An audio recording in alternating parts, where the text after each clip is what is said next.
as 3 constituencies, but we have already tallied ourselves in our tally. And our estimation is that Baraza is going to win with slightly over 30,000 votes more than Malala. And as you've seen, Baraza has won in Likuyani, Lugari, Matungu, Mumias East, Waisero, Mumias West. He has won in Butere. He lost with 300 votes in Kolomani. He lost with 133 votes in Lurambi. He lost with 3,000 in Shinyalu. And he lost 7,000, about 9,000 in Navakholo, and lost with 20,000 in Malaba. So when you look at the figures cumulatively, Baraza is the next governor. And I'm feeling very proud that other than being in my party, ODM, this election has sent a message to the country that Kakamega is Baba's private room, and that Kakamega, we believe in Baba, and that we voted to tell the world that we're angry with Baba's stolen vote. Yes, so thank you so much. That is Lugari, Member of Parliament, that has just talked to us about the exercise, and as he has said, that numbers speaks for themselves, but for us, we'll have to wait until the last vote has been counted here in Kakamega High School, and then later on we'll know who will be the next governor who will be taking after Governor Wycliffe Oparanya, who has served his 2 constitutional terms. I take it back to you, Linda. Well, thank you so much, Violet, there in Kakamega County. And we're looking forward to more updates. As Mheshimiwa would rightfully say there, the numbers could speak. But upon this cannot be declared, or this cannot be said and mentioned by us until we get the final declaration. Remember, it's not just about Kakamega. We'll be crossing over to Mombasa County. We also have Kitui Rural Constituency. We do not forget that there is also Rongai, there is Kacheliba, Pokot South. We have so much so also here in Embakasi, that is here in Nairobi. And so we're getting all updates from this end. Ugly scenes that were witnessed yesterday, we do not forget, and we hope that such was addressed. But importantly, the residents of these specific areas were able to, exercise their democratic right. And therefore, this very moment, we cross over to Mombasa County. Joash Onsari on standby with updates from that end. Joash, I'm told there's nothing much, or there's not much of activity happening there, but just what would be the latest updates from the last time we spoke to you?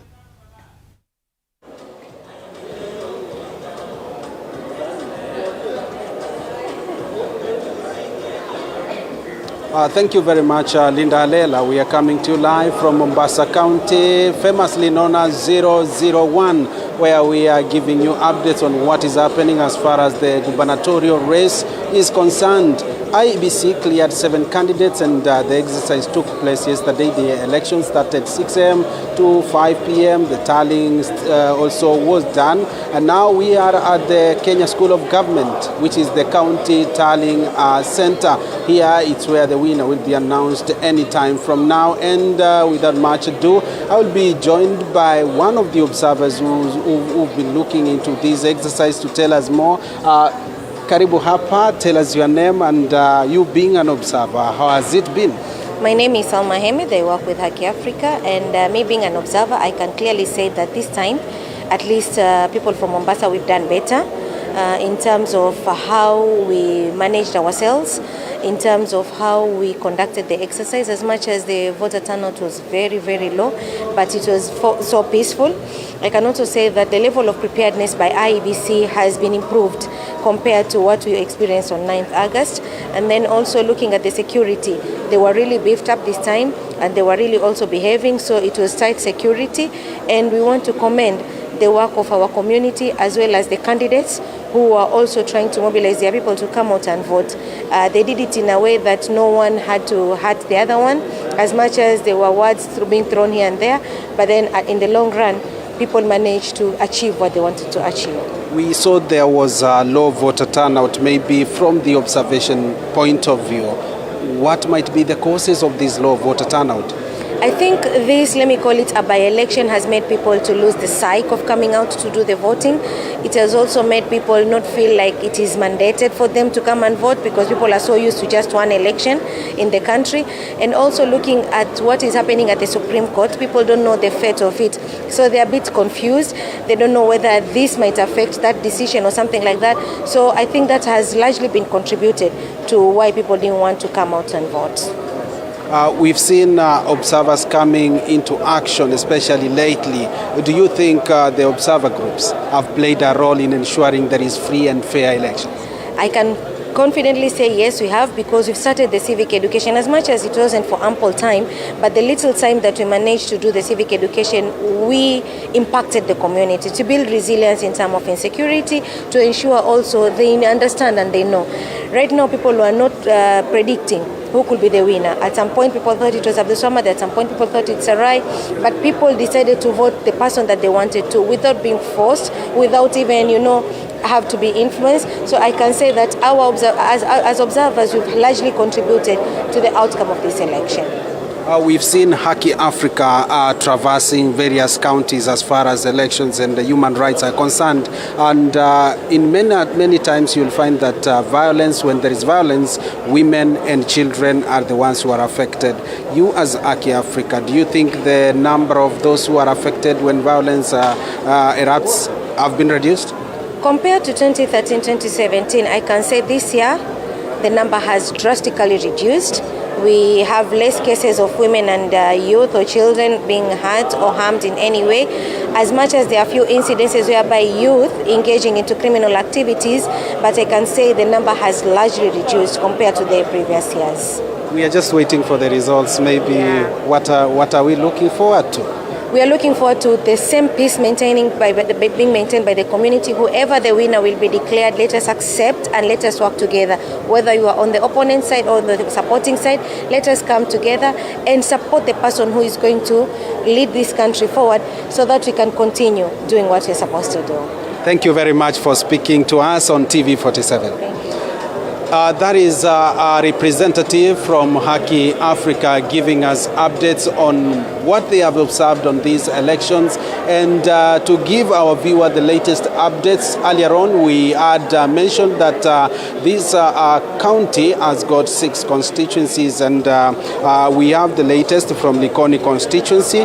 And from Likoni constituency, the total number of registered voters is 94,764, and from that, those people, or the total votes that were cast, it were 27,481, where Awiti got 104, Sarai Omar Hassan got 9,746 votes, and then Kingi William got 47 votes, Daniel got 38 votes, Shafi Makazi got 56 votes, Abdulswamad Sharif got 17,425 votes, Said Abdallah got 55 votes, and the rejected votes from this constituency were 213. So from here, we have a lot that we'll be giving to you as far as the coverage of this gubernatorial race in Mombasa County is concerned. And as my camera person will show you, the beehive of activities is now increased here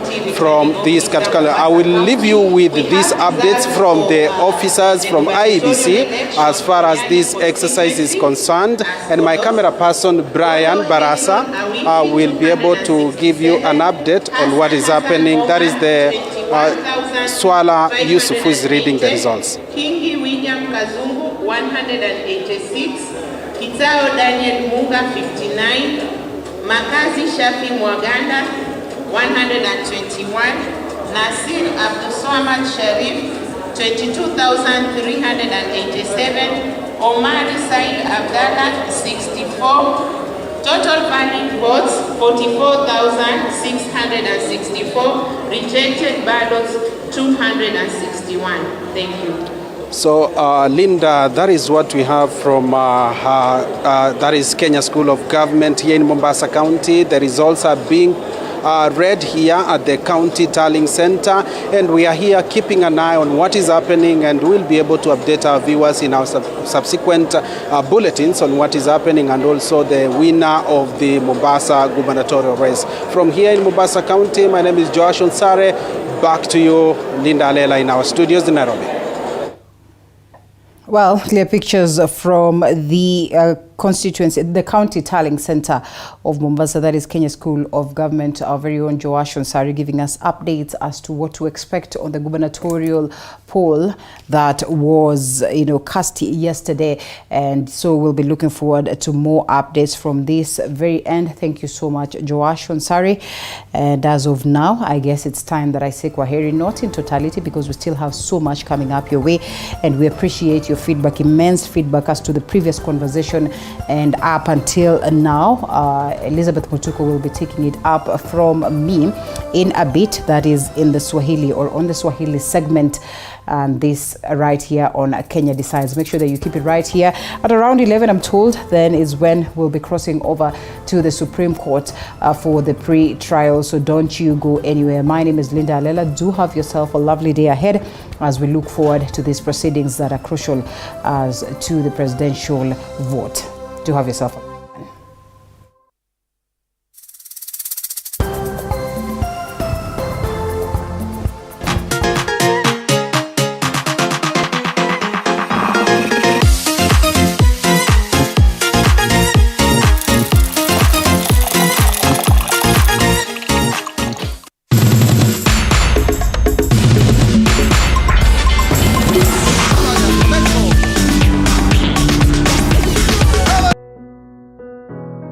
Despite being visually impaired, he is a jack of all trades. It is our quest to find answers on how to take care of children with special needs and those with disability.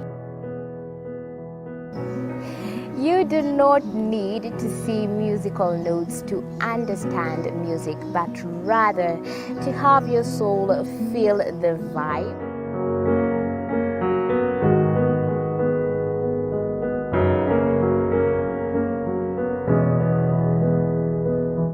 Actually, for us to make a wheelchair, we have to take measurements of the user. After doing my assessment, I get to know the parent, I get to know the heaviness she's carrying.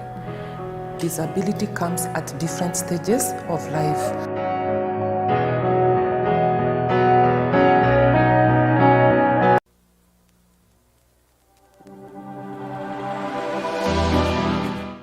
Well, do you know what's happening around you? Morning Cafe with heated political debates. Baraza la Siasa. Hiyo kitu azungumzie, angalie hali ya maisha ya watu. Informative health discussions. Business, farming. Tasty Wednesday, Fitness Thursday, and Feel Good Friday with amazing DJs, celebs, waimbaji, kuna comedians, alafu kuna wajinga, and music bands every Monday to Friday from 6 a.m. to 9 a.m.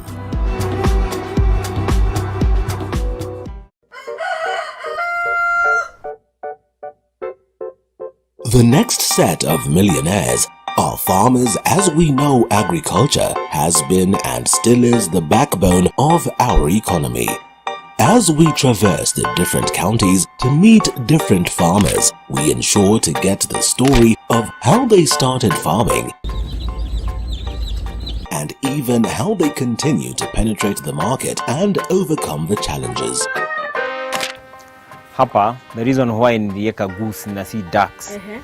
Goose, they are very easy to maintain. A lot of farmers keep on calling, inquiring whether you're supposed to raise some seeds in the nursery or you're supposed to do them directly in the field. The greenhouse helps us control the temperature because the temperature needs to be between 28 to 32 degrees. Walk this journey with us every Sunday at 6:30 p.m.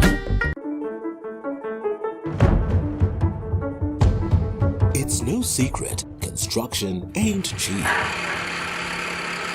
But how do we make it affordable? Different individuals are finding ways of cutting down cost by use of pre-stressed slabs other than reinforced concrete, recycling plastics to make pavers. The brick is stronger, it's cheaper, and it's lighter. And recycling wastewater in your household. What happens to my waste from the washroom, the solid waste? All that can break down. Those are just but a few. Every Tuesday at 7:30 p.m. we talk construction.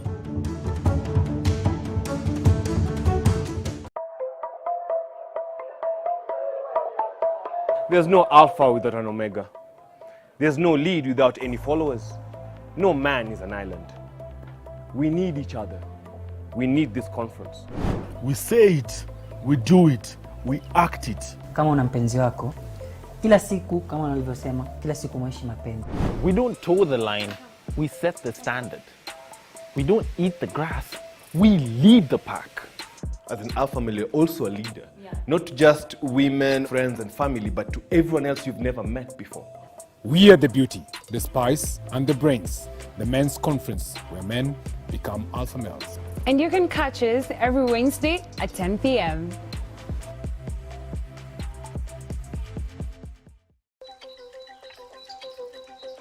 This is The Grind. Only those who will risk going too far can possibly find out how far one can go. T.S. Eliot. So I decided, let me just take this up, put the teaching on hold first. Let me try see where this can go. I mean, the opportunities are a lot. But is that all you need? Oh wait, there's more. This seems a little too much. Let's slow it down. You do this is something you do out of passion. Join me, Violet Njoki, as I navigate through the maze of the increasingly dynamic business environment and quiet down the noises. As I help you flourish in business, every Monday at 7:30 p.m.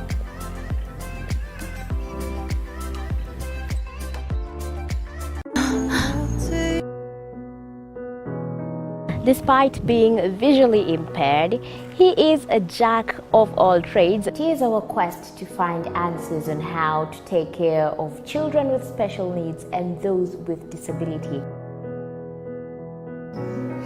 You do not need to see musical notes to understand music, but rather to have your soul feel the vibe.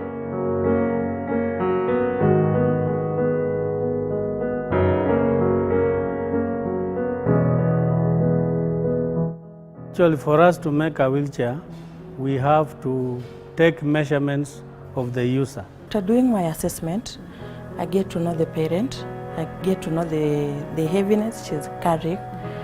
Disability comes at different stages of life.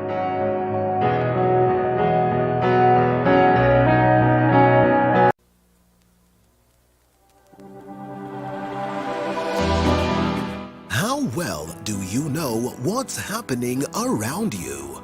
Morning Cafe with heated political debates. Baraza la Siasa. Hiyo kitu azungumzie, angalie hali ya maisha ya watu. Informative health discussions. Business, farming.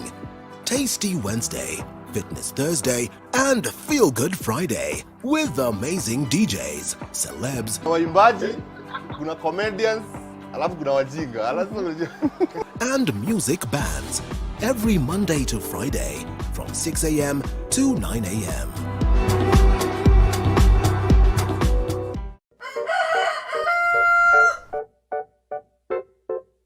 The next set of millionaires are farmers. As we know, agriculture has been and still is the backbone of our economy. As we traverse the different counties to meet different farmers, we ensure to get the story of how they started farming and even how they continue to penetrate the market and overcome the challenges. Hapa, the reason why nilieka goose na si ducks. Goose, they are very easy to maintain. A lot of farmers keep on calling, inquiring whether you're supposed to raise some seeds in the nursery or you're supposed to do them directly in the field. The greenhouse helps us control the temperature because the temperature needs to be between 28 to 32 degrees. Walk this journey with us every Sunday at 6:30 p.m. It's no secret, construction ain't cheap. But how do we make it affordable? Different individuals are finding ways of cutting down cost by use of pre-stressed slabs other than reinforced concrete, recycling plastics to make pavers. The brick is stronger, it's cheaper, and it's lighter. And recycling wastewater in your household. What happens to my waste from the washroom, the solid waste, all that can break down. Those are just but a few. Every Tuesday at 7:30 p.m. we talk construction.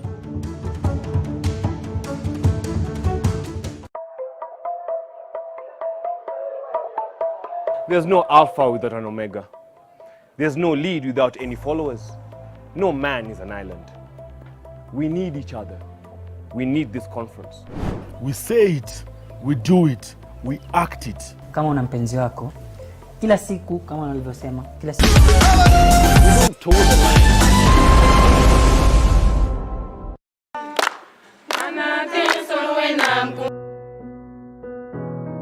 Despite being visually impaired, he is a jack of all trades. It is our quest to find answers on how to take care of children with special needs and those with disability. You do not need to see musical notes to understand music, but rather to have your soul feel the vibe.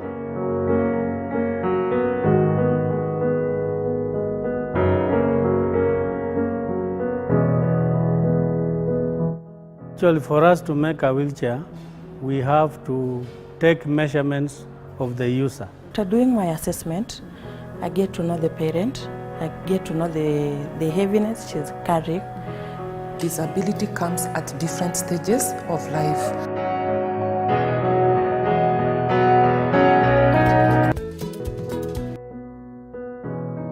Despite being visually impaired, he is a jack of all trades. It is our quest to find answers on how to take care of children with special needs and those with disability. You do not need to see musical notes to understand music, but rather to have your soul feel the vibe.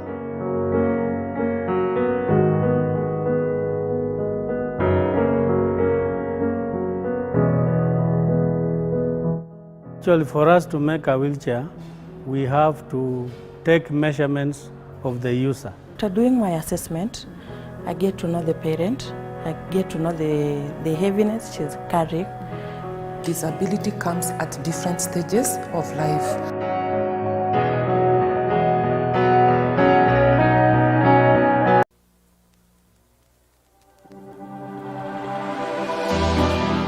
How well do you know what's happening around you? Morning Cafe with heated political debates. Baraza la Siasa. Hiyo kitu azungumzie, angalie hali ya maisha ya watu. Informative health discussions. Business, farming. Tasty Wednesday, Fitness Thursday, and Feel Good Friday with amazing DJs, celebs, waimbaji, kuna comedians. Rais inayotarajiwa kuanza rasmi kesho. Macho yote Kakamega na Mombasa, huku IEBC ikitarajiwa kutangaza walioshinda chaguzi za ugavana na Raymond Moi apoteza nafasi yake ya ubunge wa Rongai kwa Paul Chibor wa UDA. Mpenzi mtazamaji, ni baadhi ya taarifa ambazo tunafuatilia moja kwa moja, kukiwemo pamoja na zingine nyingi zaidi. Kumbuka hiki ni kituo ambacho kinachokuwa kwa kasi na vile vile maoni yako yanakubalika. Lakini kwa sasa methali ya siku.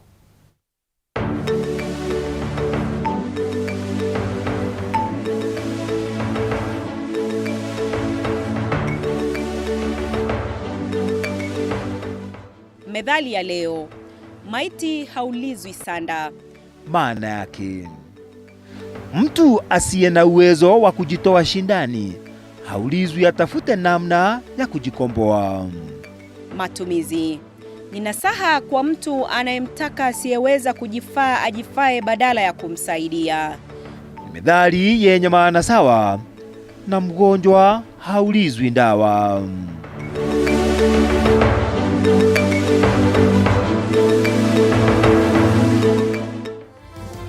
Namna mpenzi mtazamaji, kwa namna hiyo na kukaribisha tuandamane hadi tamati katika kipindi cha lisali moja lijalo. Lakini mpenzi mtazamaji, wanahabari wetu Mike Kagongo wapo Kakamega na Joshon Sari akiwa katika kaunti ya Mombasa, wote kwa pamoja kutujuza yale yanayojiri kuhusiana na kinyang'anyiro cha ugavana katika kaunti hizo. Lakini kwa sasa ninajumuika na mwanahabari wetu Josh kutoka kule Mombasa, tujuze ni kipi ambacho kinajiri. Endapo Josh unanipata, haya masuala ya hesabu yamefikia wapi na wananchi wanaendelea kufurahia wanasura za aina gani kabla sijazitaja? Naam, shukran sana Elizabeth Mutuku. Tunakujia mubashara kutoka kaunti 001 kaunti ya Mombasa, ambapo tumekuwa tukifuatilizia shughuli nzima ya uchaguzi wa ugavana ambao uliahirishwa mara mbili. Uchaguzi huu ulikuwa ufanyike tarehe 9 mwezi Agosti wakati wa chaguzi kuu, lakini ukaweza kuahirishwa kutokana na zile dosari za uchapishaji wa zile karatasi za kupigia kura za wawaniaji wa ugavana. Vile vile uchaguzi huo ukaratibiwa kufanyika tarehe 23, lakini haukufanyika kutokana na yale ambayo maafisa wa IEBC, mwenyekiti wa IEBC Wafula Chebukati kusema kwamba alikuwa anahofia kwamba wale maafisa wake wanadhulumiwa na ni baada tu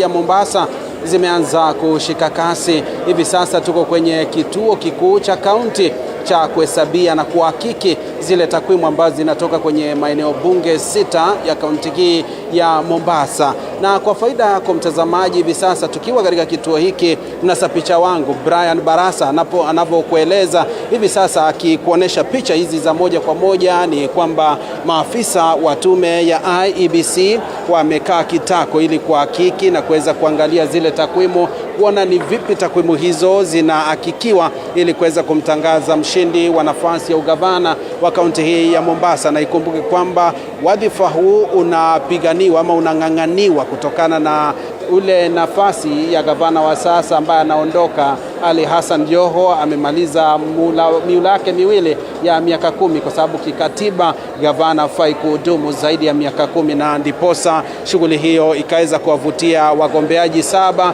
ambao waliidhinishwa na tume ya IEBC. Na anavyokuelekeza mnasa picha wangu ni kwamba hivi sasa yule ambaye ni afisa mkuu wa kaunti hii ambaye ni Swala Yusuf, ambaye anatangaza matokeo rasmi, anaendelea kusubiri tu yale matokeo kutoka maeneo bunge mbalimbali. Na labda kwa faida yako mtazamaji, ni kutaarifu tu kutoka eneo bunge la Kisauni, wale ambao ni wapiga kura waliosajiliwa ni 135,276, na kura ambazo ziliweza kupigwa katika eneo bunge hili ni kura 43,449, na kura ambazo ziliweza kukataliwa ama zile ambazo ziliharibika ni kura 325. Labda tuangazie sasa nani kapata nini katika eneo bunge hilo la Kisauni ili kuweza kutathmini na kujua ni kipi ambacho kinajiri kutokana na eneo hilo. Ni kwamba katika eneo bunge hilo la Kisauni,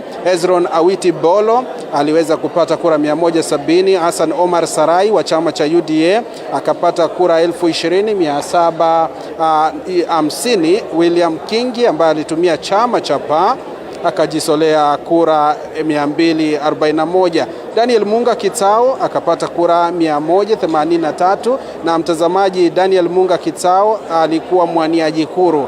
Vile vile Shafi Makazi alipata kura 242. Abdul Swamad Sharif wa chama cha UDA akapata kura ya 21,796, na wa mwisho Said Omar Abdalla akapata kura kura 67. Mtazamaji, ndo uhalisia wa mambo ambao tunazidi kukufahamisha kutoka kaunti hii ya Mombasa, ambapo shughuli nzima inazidi kushika kasi, na anapokuelekeza mpiga picha wangu, kila kitu kiko shwari. Tunasubiri tu matokeo kutoka maeneo bunge mengine ili tuweze kujua nani kaibuka mshindi, na kinyang'anyiro hiki kiliweza kushindaniwa na wagombeaji 7, lakini katika kinyang'anyiro hiki wanasema, kwa wale ambao wanasema kwamba farasi ni wawili, Abdul Swamad Sharif wa chama cha ODM na vile Hassan Omar Sarai ambaye anawania kwa tiketi ya chama cha UDA ndo ambao wanapigania kiti hiki kwa pakubwa. Na mtazamaji, ndo shughuli ambao tunazidi kuifuatilizia. Elizabeth Mutuku, sisi tuko hapa, mie na mwenzangu Patronila Goren, tutakuwa tunakufahamisha ni yepi yanajiri kutoka kaunti hii ya Mombasa hadi pale uchaguzi huu ama matokeo ya uchaguzi huu wa ugavana yatakapotangazwa siku ya leo, ili tujue mshindi ni nani na ambaye ni mshinde ni nani. Hivyo basi, Elizabeth Mutuku, sina la ziada, ni kutupa jicho tu hapa na kufuatilizia tumtaarifu mtazamaji wetu. Kwako Elizabeth. Asante sana Josh kutoka kule Mombasa. Na Patronila, tutakuwa tukizungumza nanyi zaidi wakati ambapo mnafuatilia hisia za Wakenya na vile vile masuala hayo ya IEBC kuhusiana na kinyang'anyiro hicho cha ugavana ambacho kiliwavutia wagombea wale na matokeo. Tutakuwa tunaendelea kukupasha jinsi ambavyo yanajiri. Lakini mpenzi mtazamaji, tuingie katika kaunti ya Kakamega ambapo mwanahabari wetu Mike Kagongo sawasawa na Violet Ouma wapo pale wakifuatilia masuala ya uchaguzi huo wa ugavana katika kaunti hiyo, na kwa sasa tupate kusikia kutoka kwake Mike jinsi hali ilivyo na swala na hesabu imefikia wapi, ni nani anaongoza, kipi ambacho kinajiri. Mike Kagongo, kazi kwako.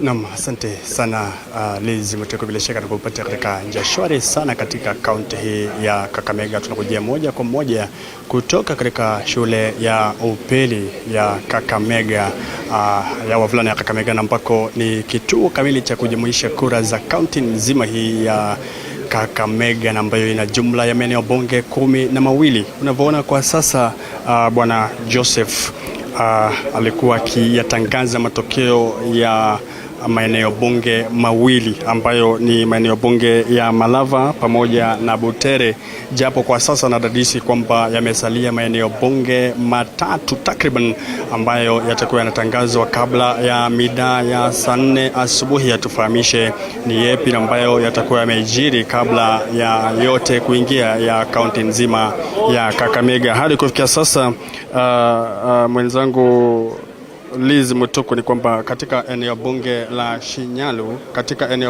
la Shinyalu, Cleophas Malala ameweza kujizolea takriban kura 16,128. Fernandez Barasa akajizolea kura 12,569. Katika eneo bunge la Mumias ya Mashariki amejizolea kura 14,828 mwaniaji wa Azimio la Umoja wa ODM chini ya Azimio la Umoja Fernandez Barasa, huku Cleophas Malala akijizolea kura 9,107. Katika eneo bunge la Navaholo, Cleophas Malala amejizolea kura takriban 17,185, huku Fernandez Barasa akijizolea kura 9,967. Katika eneo bunge la Ikolomani, Cleophas Malala amejizolea kura 11,402, huku mwenzake Fernandez Barasa wa ODM akijizolea kura 11,075.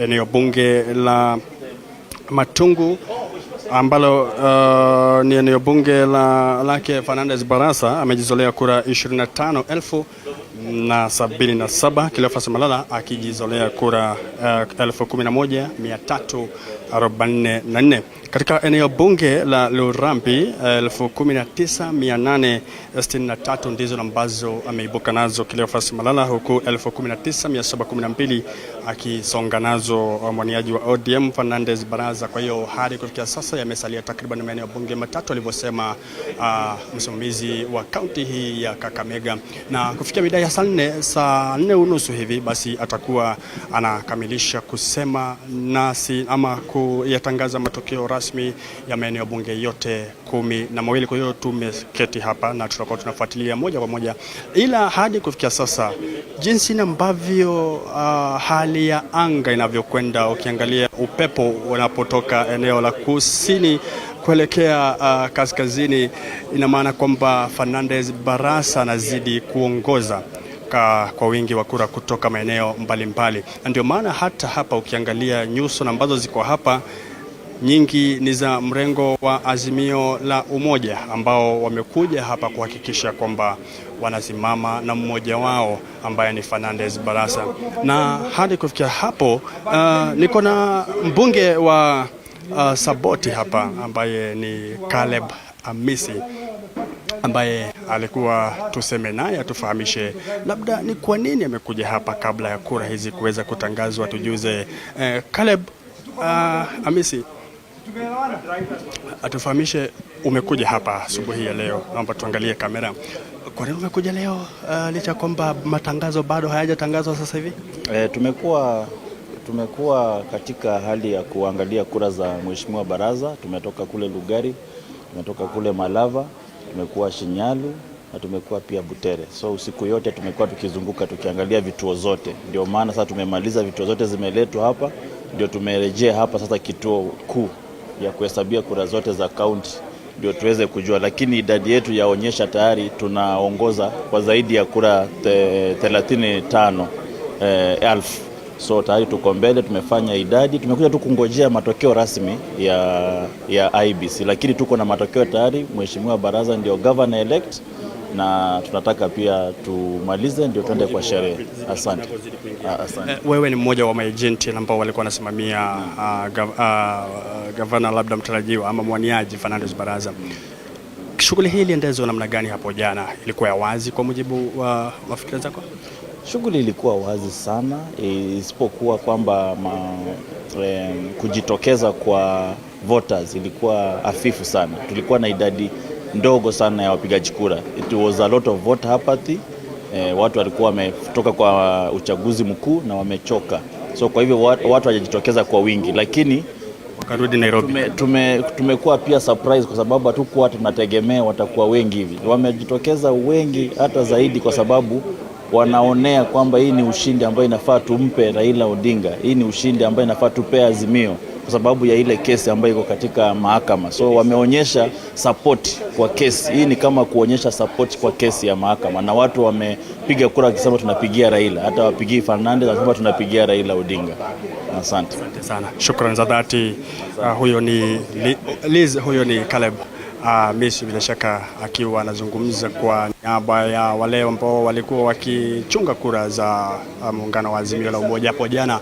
Kila disi tu kwamba shughuli hii ilikuwa ya wazi na huru, ila jana tukizungumza na wale ambao ni wawaniaji kadhaa walikuwa wanasema kwamba basi ni kana kwamba kuna uhitilafianaji wa labda wale ambao ni wapiga kura. Wengi wao walikuwa kihongo, lakini yalikuwa ni madai tu ambayo hawakuweza kuyadhibitisha, ila walikuwa washawasilisha hilo katika vitengo vya usalama kuhakikisha kwamba maafisa wa usalama wangeliangazia kwa dhati. Kwa hiyo tuko hapa kuhakikisha kwamba tunapata kila tukio ambalo linafanyika na baadaye tunaleta matokeo yote ndani ya runinga yetu TV47. La ziada halipo, naregesha kwako Liz Mutuko.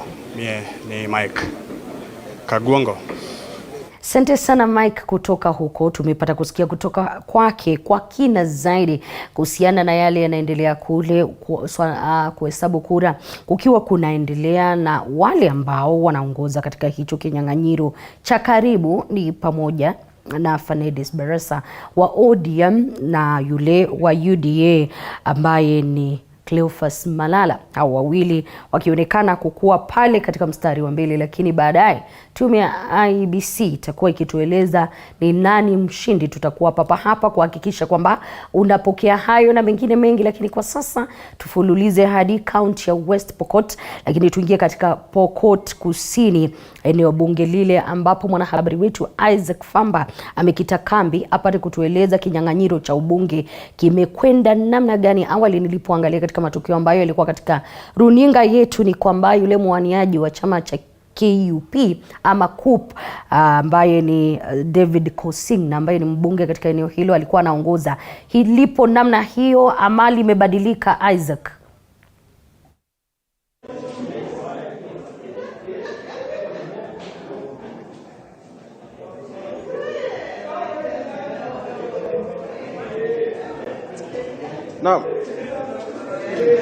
Naam, bila shaka nipo katika eneo zima la Chepareri ambapo shughuli za kukagua na kuhesabu kura zilikamilika hapo jana, na hapa tu nipo katika mojawapo ya kituo kikuu cha kuhesabu na kujumuisha kura katika eneo hili la Pokot Kusini, ambapo kwa sasa kinachotarajiwa kwa sasa ni pengine ni kufika kwa mbunge wa Pokot South ambaye alibuka ushindi hapo jana katika kiti hichi cha ubunge, ambapo aliwapiku waniaji wawili, ambapo David Kosing wa chama cha KUP aliimarika na ushindi na kura 28,225, akifuatwa kwa karibu na Simon Kalekem wa chama cha UDA ambapo alipata kura 15,298, kisha James Teko ambaye ni mwaniji huru alipata kura 2,676.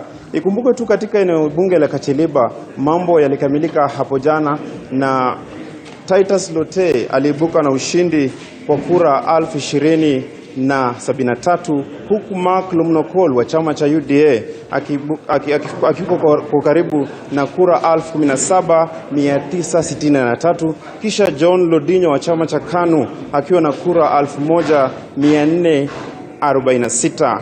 Ikumbuke tu kaunti hii ya Pokot Kusini kulikuwa na upungufu wa wapiga kura hapo jana, ambapo idadi ya chini ilishuhudiwa, ikizingatiwa kwamba kulikuwa na 79.1%, ikiwa ni wapiga kura 46,200 kati ya wapiga kura 58,409 ambapo walisajiliwa kama wapiga kura eneo hili. Kwa sasa kinachotarajiwa tu katika eneo hili ni kumpa tiketi mwaniaji ushindi, ambapo ni David Kosing wa chama cha KUP ambaye alibuka ushindi katika eneo hili la Pokot Kusini.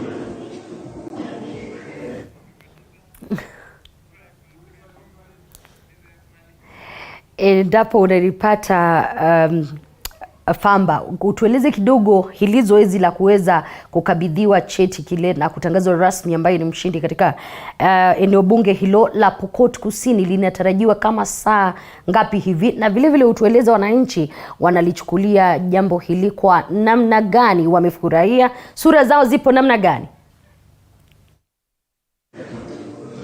Pengine hisia za wakazi wa eneo hili ni furaha tu, kwa sababu kuna wafuasi wa chama cha KUP ambao wengi wao wamefurahia ushindi wa mbunge huyu, ikizingatiwa kwamba David Kosing ni mbunge wa sasa, na pengine wakazi ambao tumezungumza nao wana matarajio tu kwamba huenda akafanya mengi zaidi tukilinganisha na jinsi alipokuwa akifanya.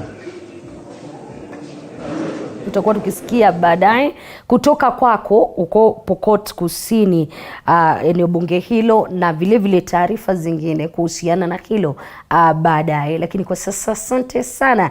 Tukirejea hapa Nairobi ni kuwa wale ambao walikuwa wanawania katika maeneo bunge yalikuwa mane, ikiwemo na Rongai, eneo bunge la Rongai, ambapo Paul Chebor wa UDA aliibuka mshindi. Pale Pokot Kusini ambako tumetoka, David Kosing. Kitui Ruro, Boni Mwalika wa Wiper, na pale Kacheliba ninaarifiwa Kulingana na wale walio kule ni pamoja na Lote ambaye aliibuka mshindi. Ni baadhi ya taarifa ambazo tunafuatilia moja kwa moja. Kile tunachosubiria ni ugavana na labda eneo hilo moja la ubunge wale kuweza kukabidhiwa vyeti vyao vya ushindi.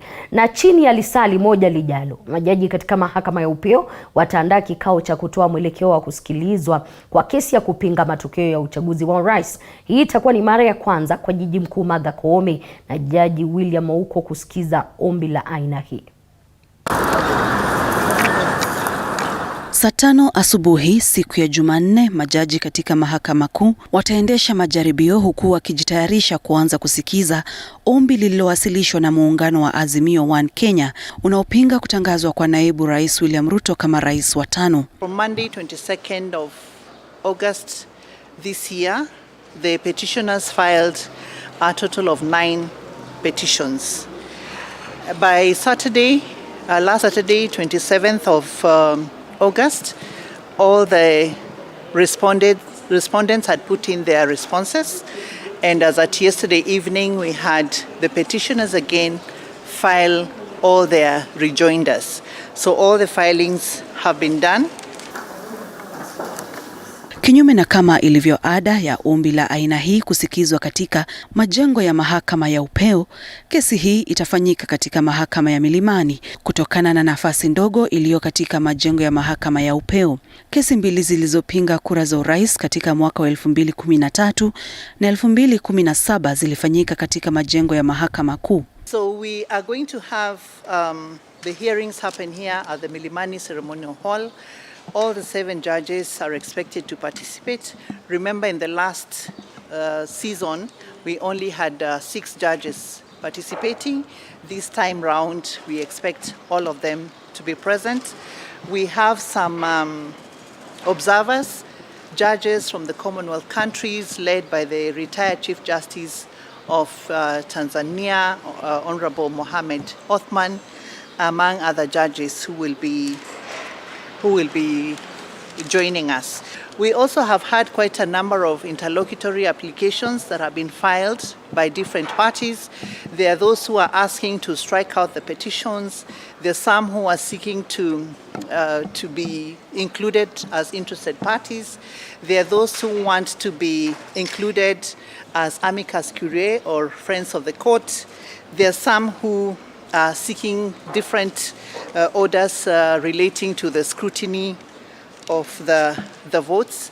So these applications are being considered, and all the rulings will be delivered to the respective parties electronically.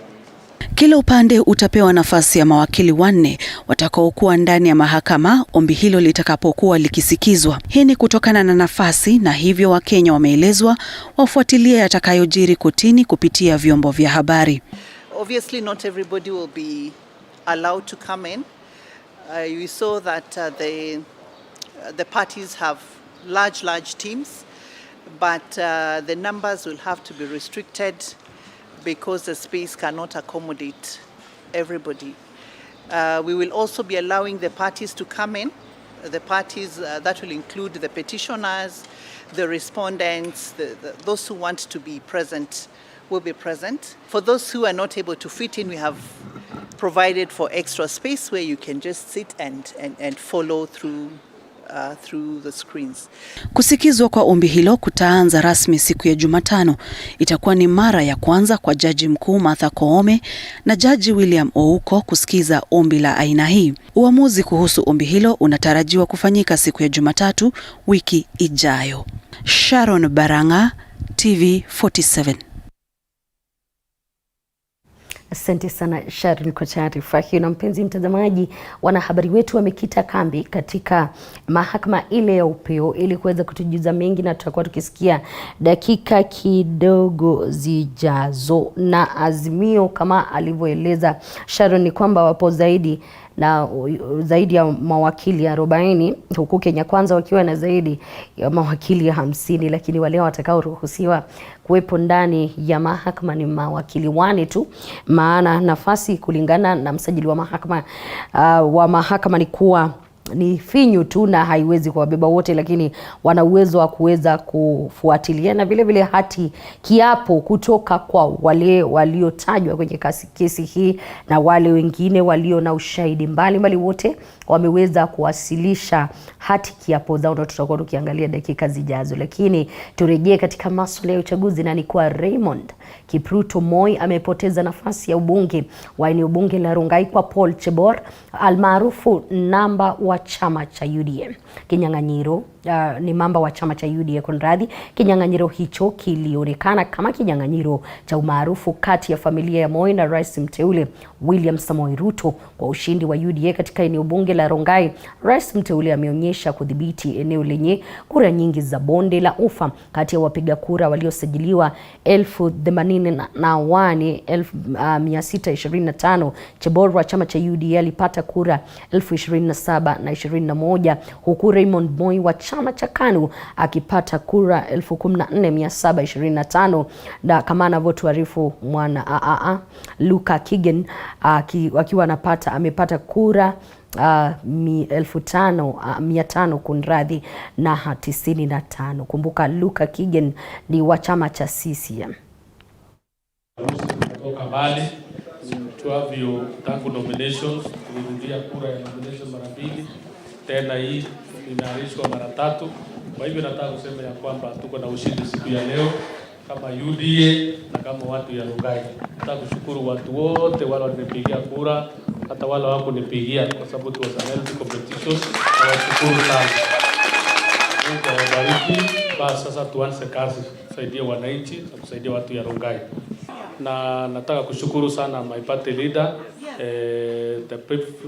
the president elect, amesimama na mimi kabisa, na wamesimama na watu ya Rongai, na hata gavana wetu Susan Kihika amesimama na mimi na watu ya Nakuru kwa jumla. Kwa hivyo niko na shukrani sana, na hata MCS yangu ya Rongai wamesimama na mimi, na washukuru sana na wananchi wote. Si Mungu awabariki sana. Kwanza nataka nichukue nafasi hii kushukuru Mheshimiwa Paul Kibet Chebor kwa kuchaguliwa na wakaaji wa Rongai constituency kwa wingi sana. Kwa wale wote, unajua kila kitu kuna mwenye ambaye anashinda na ambaye ameshindwa. Hatuna ubaya na mtu, sisi tumekuja tu, hii ni siasa. Na siasa hapana wekanga kwa roho, utapasua roho. So mimi nataka kila moja ajue siasa ni maneno ambaye tumekuja kwa mashindano, tumemaliza, mwenye ambaye ameshinda ni Paul Kibet Chebor. Mungu awabariki sana.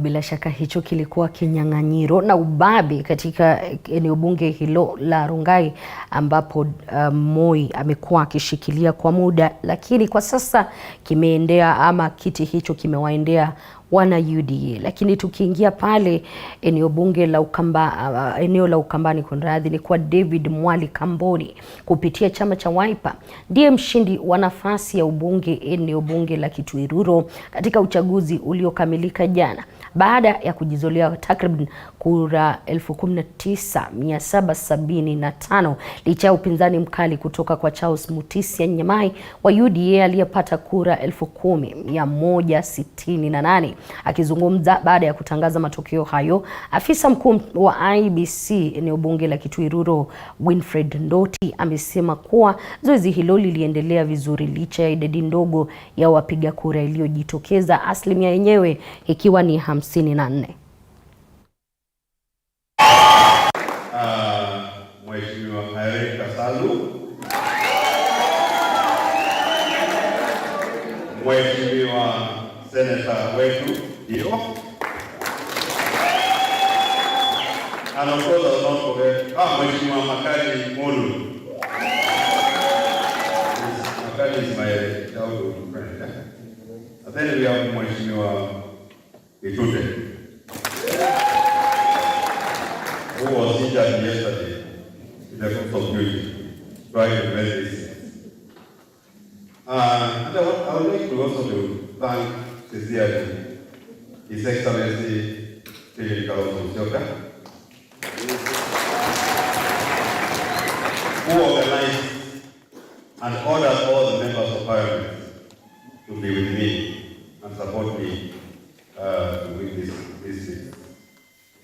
Therefore, I don't think I have much to say. Just wait. Don't worry, I think I have much to say, but I want to assure the people of Kitui Rural I'm going to serve them better than the last 5 years. I have my family here. I have my... Bila shaka hizo ni chaguzi ambazo zilikuwa zinaendelea jana katika maeneo bungimani pamoja na ugavana, kura za ugavana katika kaunti mbili ambazo ni kaunti ya Mombasa na kaunti ya Kakamega. Kitui Rural, Mboni Mwalika akiibuka mshindi na ambaye ni wa Wiper, ngombe ambayo kidogo wana UDA walijaribu kuipenyeza, lakini tofauti ya kura ambazo zilipigwa katika eneo bunge hilo ni kwamba yule wa Wiper Mboni Mwalika alipata zaidi ya kura 19,000 huku Nyamai wa UDA akipata kura 10,000, tofauti ya kura 9,000 ndio zilizoweza kudhihirika pale. Rongai vile vile tumepata kuona ambaye ni Chebor akiibuka mshindi ama aliibuka mshindi kwa kupitia chama cha UDA akimtoa ambaye amekuwa mbunge katika eneo hilo ambaye ni Moi. Pale Pokot South David Kosinga kiongoza ambaye aliibuka mshindi wa chama cha KUP ambacho kinaongozwa na gavana aliyekuwa gavana katika kaunti hiyo Lonyangapuo. Na tukiingia katika kaunti Kitui Rural, nimesema Kachiliba, tumemuona Lute wa chama chenyewe bado sijakiangalia vizuri, lakini nitakuwa nikikujuza ni chama kipi. Lakini mahakamani tumeona kwamba wanahabari wetu watakuwepo pale kutujuza zaidi, kesi hiyo ikitarajiwa kuchukua mwelekeo wake hapo kesho, ambapo lakini baadaye kutakuwepo na habari kuhusiana na hilo kutoka pale mahakamani. Mwanahabari wetu Apollo Kamau ameshika zamu yake pale ili kuweza kutujuza mengi zaidi, na nikawa nikipitia baadhi ya yale ambayo tumeangalia ni pamoja na ile kesi iliyokuwa imewasilishwa naye mbunge aliyekuwa mbunge wa Gatundu South ambayo ilitupiliwa mbali, na kuna lile pendekezo kutoka upande wa UDA na Kenya Kwanza waliotaka wale ambao ni makamishna wane waliotofautiana na matokeo hayo kuweza wasijumuishwe katika kesi hilo makesi hiyo, lakini hilo halikufanyika. Lakini tukisonga kwingine ni kuwa mahakama ya upeo imetupilia mbali ombi la aliyekuwa mbunge wa Gatundu Kusini na Moses Kuria iliyotaka kesi ya kupinga ushindi wa William Ruto katika uchaguzi wa Agosti 9 kufutiliwa mbali. Katika uamuzi wake, mahakama ya upeo imehoji kuwa ombi la Kuria halikuwa katika mfumo wa kesi za kupinga matokeo ya kura za urais, kwani Kuria aliomba mahakama ya upeo kushurutisha idara ya DCI kufanya uchunguzi wa ghasia zilizokuwa katika ukumbi wa Bomas wakati wa shughuli za kuainisha kura za urais ilikuwa zinaendelea. Mahakama hiyo sasa imeamuru Kuria kurejesha shilingi milioni 1 alizolipa ama kurejeshewa shilingi milioni 1 alizolipa kama ada ya kuwasilisha kesi hiyo. Mpenzi mtazamaji, kama nilivyokuwa nimesema awali, ni kwamba kesi hiyo yake Kuria aliyekuwa mbunge wa Gatundu Kusini ni kwamba alipendekeza mahakama kutupilia kesi hiyo mbali kwa kile alichodai kura zenyewe zikihesabiwa katika kituo kile kikuu cha kuhesabia kura za urais pale Bomas. Vurugu zilizozuka pale ni kwa ajili ya azimio, lakini ni ombi ambalo mahakama imetupilia mbali. Na awali nilikuwa nimekueleza kwamba upande wa rais mteule William Samoei Ruto na Kenya Kwanza walikuwa wameomba wale makamishna wane waliokuwa wametofautiana na matokeo ya urais huo kuweza kutojumuishwa katika kesi hiyo, jambo ambalo mahakama halijakubaliana nalo, na hivyo kukubali wote kwa pamoja, kila mmoja kuweza kujumuishwa katika kesi yenyewe. Na tutakuwa tukifuatilia hilo na mwanahabari wetu Apollo Kamau ambaye yupo pale pamoja na Moige William na wengineo ili kuweza kusikia ni kipi ambacho kinajiri. Na zaidi ya watu 600,000 mifugo 4,050 katika kaunti ya Kajiado wanakumbwa na baa la njaa kutokana na hali ya ukame. Hali ya ukame inayoshuhudiwa imelazimu serikali ya kaunti hiyo kufanya mkutano wa dharura na washikadau 15 ili kujadili mikakati itakayosaidia kusuluhisha tatizo hilo. Kulingana na kaunti hiyo, mifugo inagharimu shilingi bilioni 13.6, wapo tayari katika hatari ya kufariki. Nikigrada mwajo kainyese raisere dankara kialame meisha kaka hii conversation haiwezi malizika kila nikibeleleana ripoti kumo poleng ogeruno karibu MCS kwake poleng nikitia serikali ya Shomara na nyoshi nara. Tunajua muda sio mrefu watoto wetu watakuwa wanafanya mitihani, na kwa hivyo chakula kwa watoto ya shule ni muhimu sana. Otherwise wale wanaenda kufanya mitihani watashindwa kufanya hizo mitihani, na baadaye tupate janga ya watoto ambaye hawajafanya vizuri katika mitihani zao na maisha yao ya baadaye ipate kuathirika. Tunataka kuhakikisha kwamba watoto wataendelea kwenda shule. Tunajua kwamba kwa mambo ya nutrition kwa watoto wadogo na wamama wanayonyonyesha iko pia katika hali ya hatari, na agencies ambaye zinahusika kwa maneno hayo nao tunawaomba watokelezee mbele. Na kwa hivyo niwaambie watu wa Kajiado, kama viongozi wao, sisi tumekuja kufanya kazi kwa pamoja kushughulikia shida zao. Tunatambua labda tumetoka mirengo tofauti ya siasa, lakini hii si siasa, hii ni maisha ya watu wetu, na kwa sababu ndio tulichaguliwa kutatua shida zinazokumba kaunti yetu, ndio tumeweka siasa kando, ndio tuweze kufanya kazi kwa pamoja.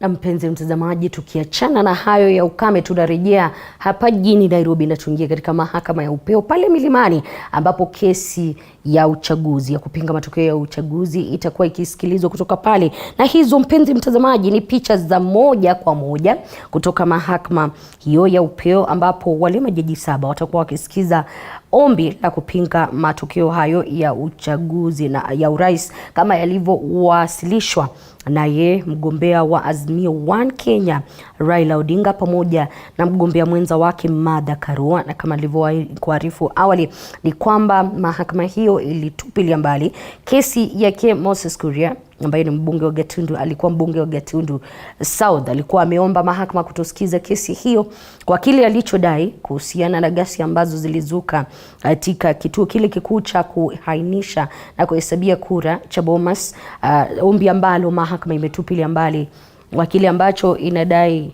haina msingi unaoendana na kupinga kesi za uchaguzi, akiarifiwa ama akiamriwa kuweza kurejelea na kuchukua pesa za kwake ambazo alikuwa amelipa. Picha hizo unazoziona moja kwa moja ni pamoja na aliyekuwa mwaniaji wa urais Profesa George Wajakoya akiwepo pale mahakamani, na tutakuwa tukisikiza hayo na mengi zaidi ndio tukuweza kujua kile ambacho kinafahamu kuhusiana na kesi ile. Sio yeye peke yake, bali wapo mawakili wengine wakiwemo wale wa Kenya Kwanza, Profesa Kithure Kindiki na ule ama wakili ambaye atakuwa akiwasilisha kesi ya IEBC Githu Muigai na wengineo wengi. Kumbuka ambao ni mawakili pande zote, upande wa Azimio One Kenya wakiwa wamejiandaa kwa mawakili 40 ambao zaidi ya 40 ambao watakuwa wakiangalia kesi hiyo, na upande huu mwingine wa Kenya Kwanza ukiwa na zaidi ya mawakili 50. Lakini kumbuka mahakama inawapa nafasi mawakili 4 kuwepo kwenye ukumbi ule mahakama ambapo kesi hiyo itakuwa ikiwasilishwa. Na kumbuka sio hilo pekee, wale wote waliowasilisha hati kiapo zao na za ushahidi kuhusiana na kesi hiyo pamoja na wale waliojumuishwa watakuwa wakifika pale na kesi zao zote zitakuwa zikisikizwa. Lakini hii leo kutoka mahakamani tutakuwa tukipata kusikia mwelekeo wa kesi yenyewe, jinsi ambavyo itakuwa kesi ambayo itakuwa ikisikizwa rasmi kuanzia hapo kesho. Ni baadhi ya taarifa ambazo tutakuwa tukifuatilia moja kwa moja. Kumbuka ni kesi ambayo iliwasilishwa na Azimio One Kenya ambaye ni mwaniaji wake wa urais ili kuweza kupinga matokeo ya urais kwa kile wanadai kuwa kesi ama uchaguzi huo haukuendeshwa kwa njia iliyo ya huru na haki. Kumbuka mwaka 2017 ilikuwepo kesi sawia na hiyo. Endapo itachukua mwelekeo huo, ni swala ambalo sisi tunaangalia na tupo hapa kukujuza. Lakini katika kiwambo chako unaweza kuona mambo yalivyo katika kaunti ile ya Mombasa, na mara tena tunajumuika na mwanahabari wetu Joash Onsare ambaye yupo katika kaunti hiyo ya Mombasa, atueleze jinsi hali ilivyo, na ninaona wamejipanga. Ni yupi ambaye anaongoza? Sura zipo namna gani? Zinatisha ama ni za furaha? Joash, kazi kwako.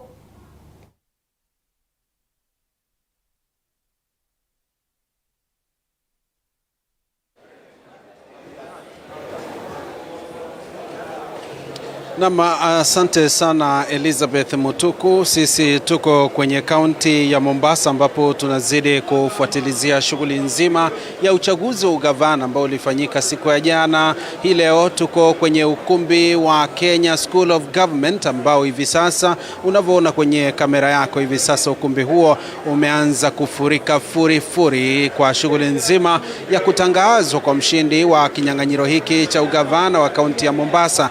Na katika kinyang'anyiro hiki cha ugavana wa Mombasa kulikuwa na shughuli nzima ambayo iliwavutia wawaniaji kadha wa kadha, lakini wale ambao waliweza kuidhinishwa na tume ya IEBC ni wawaniaji 7, akiwemo Abdul Swamad Nasri Sharif ambaye ni mgombeaji wa chama cha ODM kilicho ndani ya mrengo wa Azimio, na vile vile kulikuwa naye Hassan Omar ambaye anawania kwa tiketi ya chama cha UDA kilicho ndani ya mrengo wa Kenya Kwanza. Kuna Ezron Awiti, William Kingi, Shafi Makazi, Said Abdalla na vile vile Daniel Kitsao ambao hivi sasa walimenyana katika shughuli nzima ya ugavana wa kaunti ya Mombasa.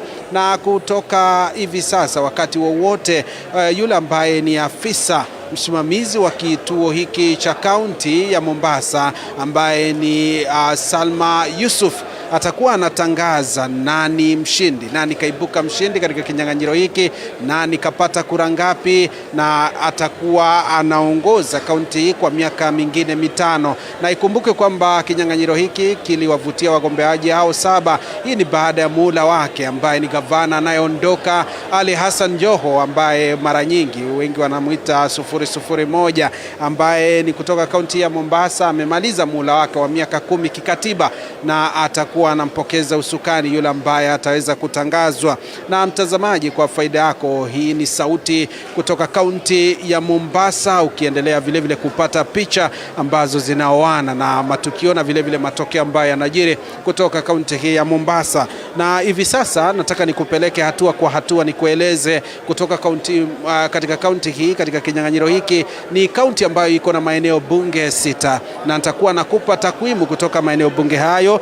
Kwanza kabisa nitaanza na eneo bunge hili, eneo bunge la Changamwe, kunradhi, eneo bunge la Kisauni, ambapo nitakupa idadi ya wale ambao waliweza kushiriki zoezi hilo na nani kapata kura ngapi na zilikuwa vipi. Tukizidi kusonga mbele, nikiangalia katika kaunti hii ya Kisauni, kaunti mojawapo ya kutoka kaunti hii ya Mombasa, hivi sasa ni kwamba yale matokeo ambayo yametangazwa rasmi kutoka eneo bunge hilo na afisa anayesimamia eneo bunge hilo wa IEBC ni kwamba Ezron Awiti Bolo ambaye alikuwa anatumia chama cha VDP aliweza kujizolea kura 170.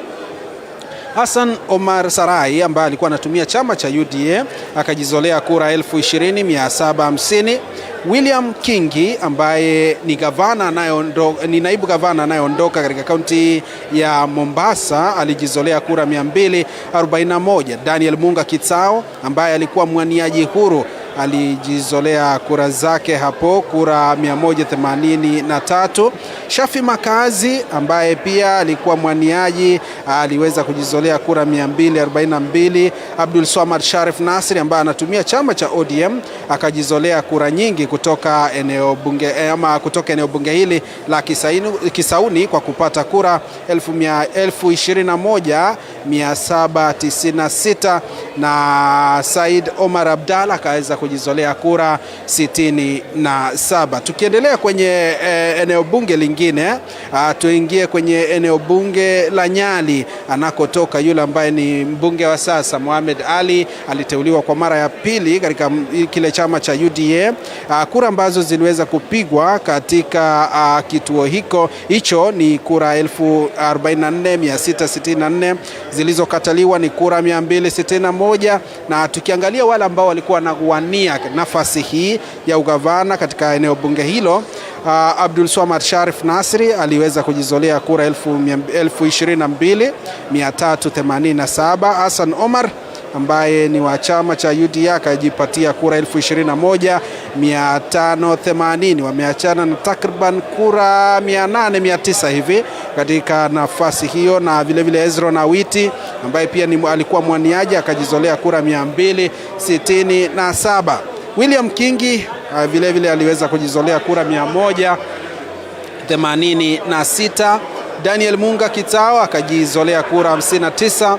Shafi Mwaganga Makazi akajizolea kura 121. Said Abdalla Omar akajizolea kura 64. Tuangalie eneo bunge lingine katika kaunti ya Mombasa, na eneo bunge hilo ni Mvita. Eneo bunge la Mvita ambaye mbunge ambaye anaondoka kwa sasa ambaye ni Abdul Swamad Sharif Nasri alikuwa mbunge na sasa akaweza kutangaza azma ya kuwania ugavana, na katika eneo bunge hilo Ezron Awiti Bolo ambaye alitumia chama cha VDP akajizolea kura 102. Hassan Omar Sarai wa chama cha UDA akajizolea kura 19,086.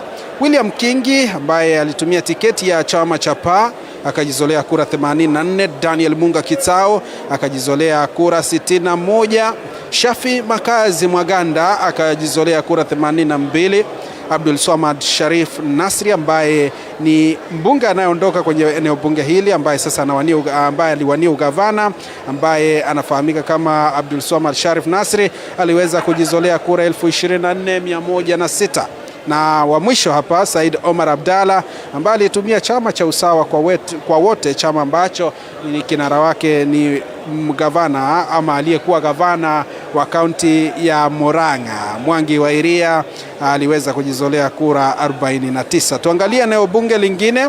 Eneo bunge lingine hapa ni eneo bunge la Changamwe, na matokeo ambayo ni rasmi kutoka eneo bunge hilo ni kwamba Abdul Swamad Sharif Nasri ambaye alitumia chama cha ODM alijizolea kura 17,740.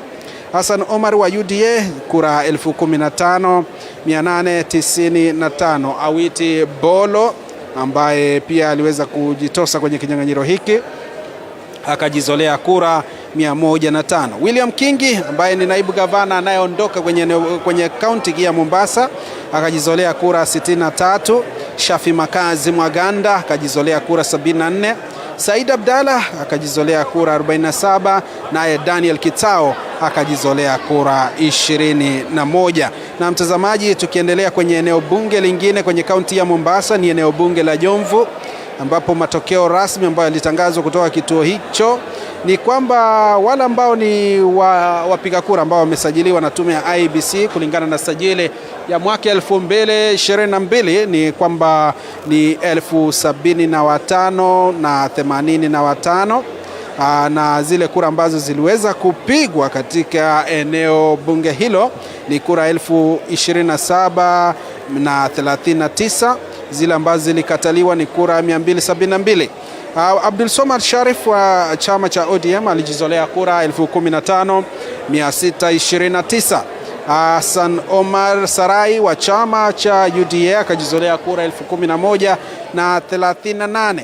Na vile vile Awiti Hezron akajizolea kura 127. William Kingi akajizolea kura 91. Shafi Makazi Mwaganda akajizolea kura 58. Said Abdalla akajizolea kura 56. Naye Daniel Kitao akajizolea kura 40. Mtazamaji, ndo sauti na vile vile picha ambazo unazidi kuzipata kutoka gatuzi hili nambari 001 kaunti ya Mombasa, ambapo tunazidi kukupatia matukio na vile matokeo ya yale yote ambayo yanazidi kujiri. Na kufikia sasa katika kituo hiki shughuli nzima inaendelea, ukumbi unazidi kufurika, wale maajenti, waangalizi, maafisa wa usalama na vile maafisa wa tume huru ya uchaguzi na mipaka IEBC wanaendelea kujizatiti, na bila kusahau kikosi cha wanahabari ambao wamejitosa hapa kuhakikisha wanafuatilizia shughuli nzima, na tunazidi kufanya hivyo ili tuweze kukutaarifu mtazamaji wetu matukio na vile matokeo kutoka hapa kaunti ya Mombasa. Na ni kwamba ni kikosi cha wanahabari kutoka vituo mbalimbali vya humu nchini na vile vya rubaa za kimataifa. Na sasa tuangazie eneo bunge lingine ambalo lilikuwa limesalia kutoka kule Likoni, ambapo matokeo yaliweza kutangazwa muda mchache uliopita. Na matokeo hapa tukiangalia ni shughuli nzima ambayo iliweza kukamilika. Tunasubiri tu matokeo hayo kuweza kuwasilishwa katika kituo hiki kikuu cha kuhakiki matokeo hayo kutoka maeneo bunge 6. Na hivi sasa tukiangalia katika eneo bunge hilo la Likoni ni kwamba Abdul Swamad Sharif Nasri ambaye alitumia tiketi ya chama cha ODM alijizolea kura 17,425. Said Abdalla kura 55. Shafi Makazi akajizolea kura 56. Kingi William akajizolea kura 47. Daniel akajizolea kura zake 38. Na vile tukiangalia yule ambaye ni Hassan Omar Sarai ambaye anatumia chama cha UDA akajizolea kura zake 9,746. Elizabeth Mutuku, ukiendelea kufuatilizia matukio haya na vile matokeo kutoka maeneo mbalimbali, sisi hapa tumepiga kambi ili kumtaarifu mtazamaji wetu matukio hayo. Na anavyokuelekeza hapa mpiga picha wangu Brian Barasa ni kwamba shughuli zimeshika kasi. Hiyo ndo halisia wa mambo kutoka kituo hiki cha Kenya School of Government. Ni kituo ambacho kinatumika pakubwa kama kituo kikuu cha kuhesabia kura cha kaunti hii ya Mombasa, matokeo ya ugavana. Hivi sasa tukisubiri tu, na muda wote kutoka sasa tutakuwa tunasikia nani katangazwa mshindi kutoka kaunti hii ya Mombasa, nani kawa gavana. Hivyo basi ndo shughuli nzima ambayo tunazidi kuifuatilizia, na picha hizo kwa umbali ni wale waangalizi kutoka mashirika ya kijamii na vile wale maajenti wa wawaniaji mbalimbali ambao waliweza kushiriki shughuli nzima kuhakikisha zoezi la uchaguzi wa ugavana wa kaunti ya Mombasa, kaunti 001, unafanyika kwa njia safi bila itilafu yoyote. Na mtazamaji, sisi kama runinga ya TV47 tumekuwa tukifuatilia matukio yote ya uchaguzi na vile matukio ambayo yanazidi kufanyika kote nchini, tukufahamishe kwa njia ya usawa kabisa bila kuegemea upande wowote. Hivyo basi ndo shughuli ambayo tunazidi kufuatilizia hivi sasa, na kuacha na picha hizo uzidi kufuatilizia shughuli nzima, na matokeo yatakapotangazwa basi sisi tutakuwa hapa kutangaza pia yale ambayo yatakuwa yanatangazwa na maafisa wa tume ya IEBC ambaye ni afisa msimamizi ama afisa mkuu msimamizi wa chaguzi hizi za kaunti ya Mombasa, ambaye anafahamika kama Salha Yusuf.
You are watching TV47, the home of untold stories.